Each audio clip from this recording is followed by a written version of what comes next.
আল্লাহ যদি তার হায়াত দেন তাহলে তোমরা দ্বিতীয় পর্যায়ে নিশ্চয় যাবে। কিন্তু কিন্তু এই পর্যায়ে যাওয়ার আগে যেন এই পর্যায়ে কাজ যাতে না করো। কারণ আমরা জানি ভাত যখন ফুটন্ত ভাত খাওয়া যায়, কিন্তু ভাতের নিচে যদি আগুন না থাকে আর যদি ভাত বসে দেওয়া হয় তাহলে কিন্তু ভাত খাওয়া যায় না।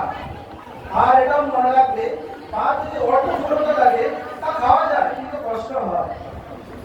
তো ভাতটাকে ভালো মতো করতে দেবে, মানে নিজেকে ভালো মতো যাতে পরিস্থিতি করতে পারো, করার পরে সেই পর্যায়ে পাবে।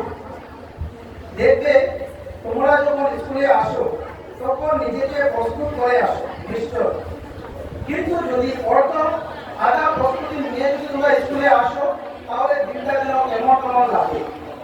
তোমরা সেই রকম জীবনে যদি হঠাৎ করে কোনো একটা কাজ হয়ে যায়, তোমার প্লেনের বাইরে যদি কোনো কাজ হয়ে যায়, তুমি যদি প্রস্তুতি না নেও